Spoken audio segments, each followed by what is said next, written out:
Assalamualaikum warahmatullahi wabarakatuh. Halo teman-teman, di video kali ini coba kita bahas saham BRI dan Telkom teman-teman ya. Hari ini IHSG merah merona ya teman-teman ya. Nah, kalau kemarin kita bahas saham Adro, hari ini kita bahas saham BRI. Ini IHSG-nya ini kita lihat naik turun nih ya. Dari pembukaan tadi langsung turun anjlok, kemudian sempat menguat, turun lagi, di akhir juga turun ya. Tekanan jual lumayan tinggi nih teman-teman. Nah, ini beberapa saham Telkom pun juga terkoreksi cukup dalam nih ya. Nah, ini Telkom udah hampir sama dengan ini ya, September 2020 teman-teman. Jadi secara histori ini harusnya Telkom ini sudah mulai mantul ya. Cuman nggak tahu juga ini ya, karena memang kondisi global tuh nggak bisa diprediksi teman-teman ya. Oh, ini udah mulai hijau ya Telkom ya. Tekanan jual sudah mulai mereda ya. Telkom tuh tadi berapa nih? Terendah 2500. Adro coba kita lihat. Terendah 2520, udah mulai mantul. BRI ini yang menarik teman-teman ya. Ini sesuai dengan prediksi kemarin ya. BRI itu support kuatnya di 4000 teman-teman. Jadi susah tembus itu 4000. Nah, ini sekarang sudah mantul. Tadi terendah di 4050. Nah, sekarang sudah balik ke 4090 nih. Kalau teman-teman mau average down ya, saham BRI ya. Cuman ini memang tekanan jualnya masih cukup tinggi nih ya. Kemarin asing jualan 640 ya. Besar juga nih ya asing ya. Nah, ini ya coba kita bahas BRI. Nah, ini kalau kita lihat beritanya ya, teman-teman.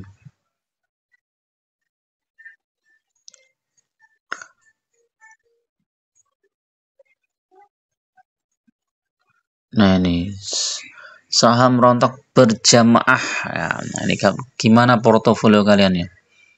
Kalau teman-teman trading atau scalpingnya akan mudah sekali terpengaruh oleh naik turunnya saham seperti ini teman-teman ya.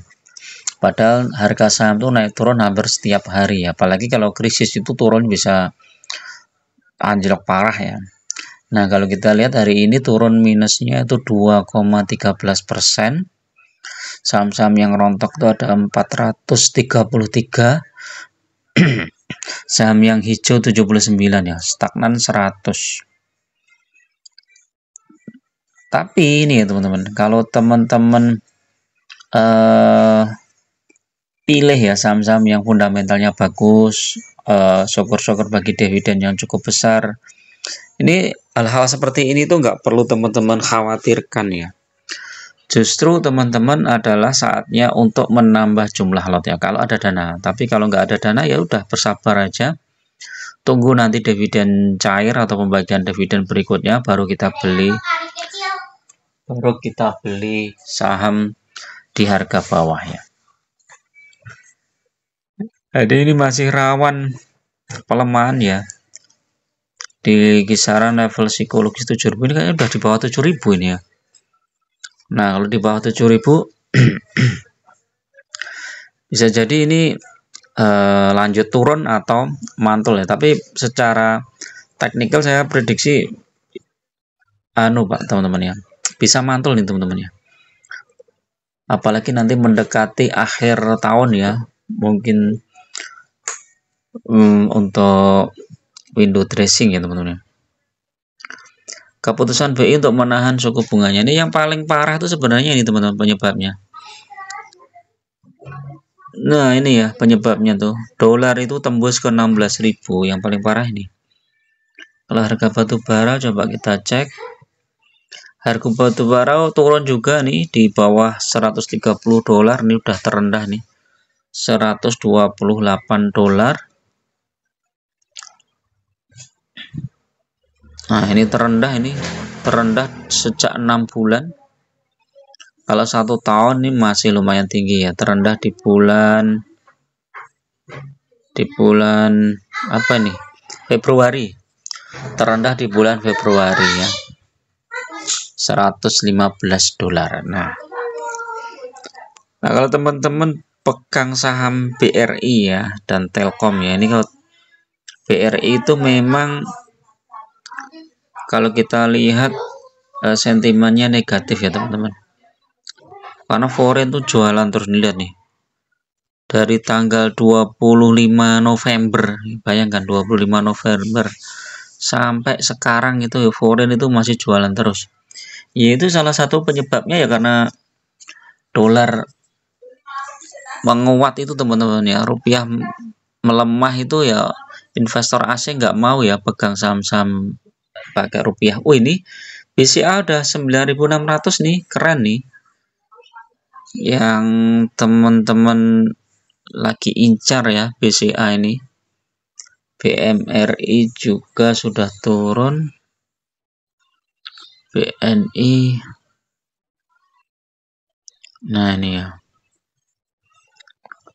Kalau teman-teman pegang saham perbankan memang dividennya nggak terlalu besar ya. Seperti BCA itu nggak terlalu besar. Tapi kalau BRI, Bank Mandiri itu lumayan besar. BRI walaupun 1 tahun turun, dia kalau dicek 3 tahunan coba pakai trading view ya teman-teman ya.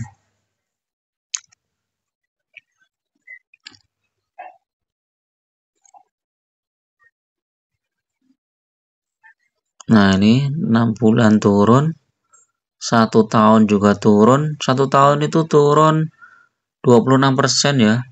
Terendah di bulan Juni itu 4.180. Ini berarti sudah terendah lagi ya. Selama 1 tahun BRI menyentuh harga terendah nih ya. Tapi coba kita lihat 5 tahun. 5 tahun naik dikit 1%.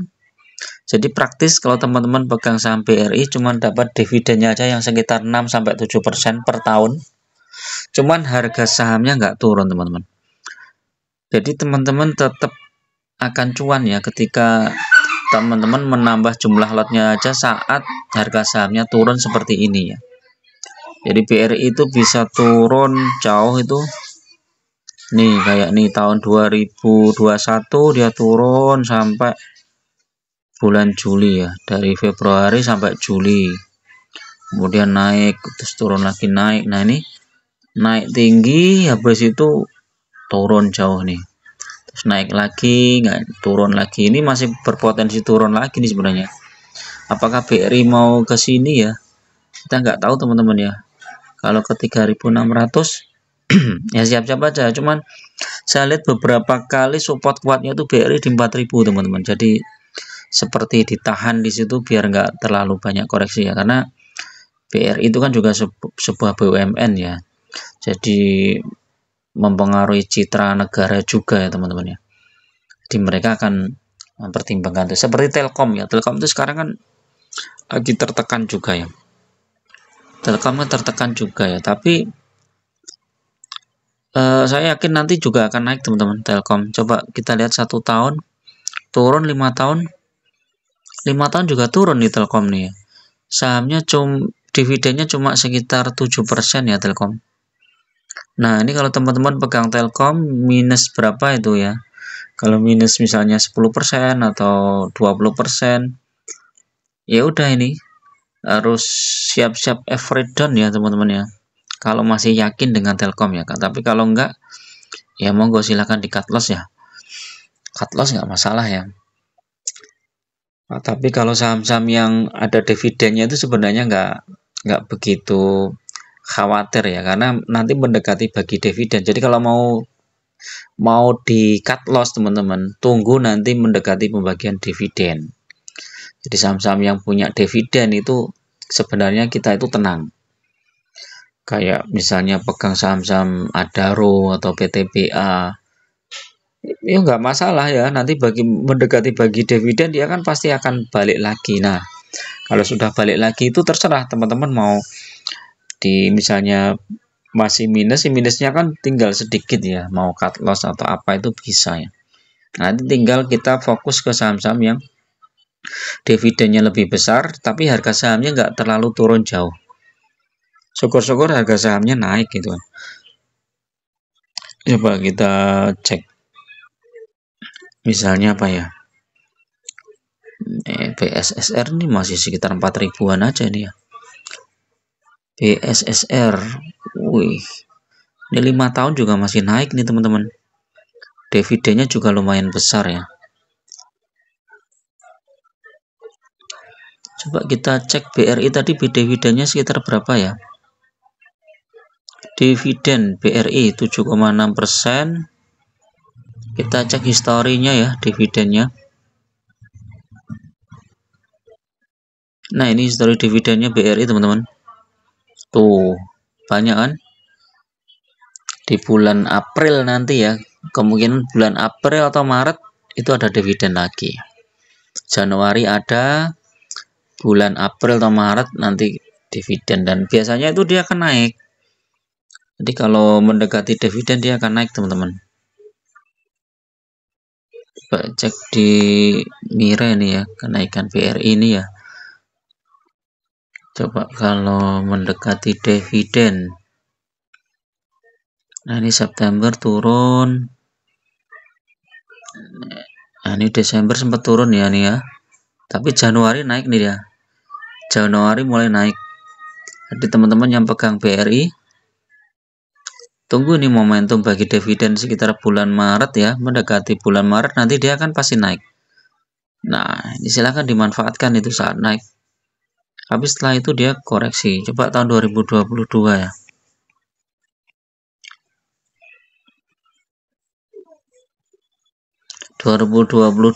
September turun, Desember tuh ini Desember naik tinggi ya, kemudian awal Desember naik, kemudian turun, Januari turun.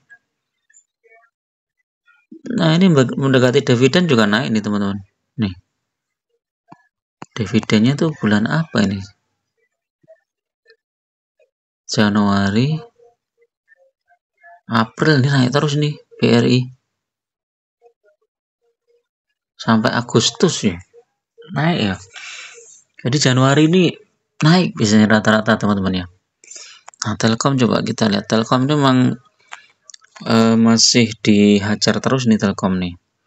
Nah, ini sudah terendah di 2500. Secara ini juga teknikalnya juga tembus ya. Kalau dia menguat di 2600 2700 lumayan ya. Tapi ini RSI stokastik sudah strong buy ya, MACD yang sell. Foreign juga masih jualan ya. Jadi itu ya teman-teman ya, intinya kalau teman-teman pegang saham yang fundamentalnya bagus itu sebenarnya nggak masalah ya.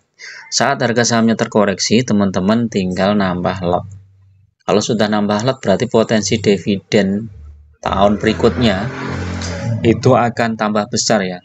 Jadi kita teman-teman dapat dividen 7% misalnya dari BRI dari 100 lot dibandingkan dengan 200 lot ya, lebih besar yang 200 lot. Jadi itu teman-teman. Kalau nggak ada dana ya sudah dibiarin aja, nanti begitu isu dividen berikutnya dapat dividen cair, belikan lagi sahamnya di harga bawah. Jadi fokus saja di satu saham teman-teman, nggak perlu di saham-saham yang lain ya. Fokus dulu di saham tertentu, misalnya teman-teman di saham BRI apa saham Telkom, ya udah diajar aja di situ ya. Tapi kalau teman-teman nggak yakin, ya udah dipindahin ke saham-saham yang dividennya lebih besar. Tapi ya tetap aja ada resikonya teman-teman. Yang namanya investasi saham tuh selalu ada resikonya. Cuman kalau teman-teman beli yang dividennya lumayan besar, resikonya lebih kecil dibandingkan teman-teman beli saham yang saham-saham gorengan ya. Banyak sekali ya saham-saham gorengan ya. Ya misalnya PSSI ini coba ini. Wah, ini ngeri juga nih ya. Dibanting ini harga sahamnya. Dari 100 bayangkan nih, 2020 itu 100 naik sampai 800, jadi 8 kali lipat. Habis itu turun sampai 50% nih ya. Waduh. Ya pegang saham-saham seperti ini tuh udah nggak berani teman-teman ya. lebih baik saya fokus di big bank atau saham-saham komoditas yang dividennya besar. Tenang. Kalau saham-saham yang dividennya besar itu kita lebih santai. Oke, itu dulu teman-teman ya untuk review saham sore ini, mudah-mudahan bermanfaat. Tetap gunakan data dan fakta dalam berinvestasi, jangan terjebak di saham-saham gorengan. Bagi teman-teman yang mau gabung di grup, silahkan klik gabung ya. Teman-teman harus subscribe dulu, nanti baru muncul tombol gabung ya. Biayanya murah aja, untuk traktir kopi aja. Kita bisa bahas saham lebih detail, atau teman-teman mau request atau bedah portofolio juga bisa. Terima kasih. Assalamualaikum warahmatullahi wabarakatuh.